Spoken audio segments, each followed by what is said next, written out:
তারা এই এক্সপিরিয়েন্সগুলো নেওয়ার জন্য হলে আসবে এবং তারা দেখবে। আচ্ছা, যেহেতু একটু ইনসাইডার নিউজ, সেটা হচ্ছে এই ফিল্মের প্রডিউসার কিন্তু মেহেজাবিন।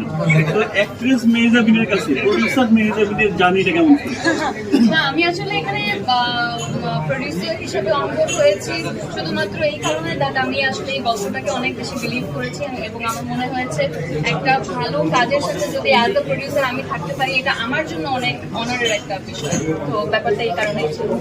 তো যেহেতু মেহেজাবিনের বড় পর্দার জার্নিটা শুরু হয়ে গেছে, আমরা তো ছোট পর্দায় মেহেজাবিনকে মিস করতে যাচ্ছি না? তো আমি যেটা বলবো যে সবসময় যে মাধ্যমে ভালো গল্প আসবে সেই মাধ্যমেই কাজ করবো। এই গল্পটা যদি নাটকের মাধ্যমে আজকে থেকে বেশ কয়েক বছর আগে আসতো তাহলে আমি হয়তো বা সেটা করেই ফেলতাম, বাট ফিল্ম হিসাবে আসছে এই জন্য ফিল্ম করেছি।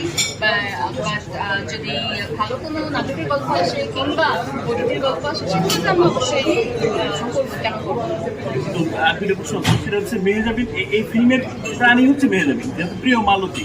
এখানে এত বড় কোনো কোয়ার্টিস্ট বা এত দেখেন, আমার এই যে বড় কোয়ার্টিস্ট বলতে আসলে এই শব্দটা না খুবই আমার কাছে মনে হয় এটা একদম অ্যাপ্রোপ্রিয়েট না।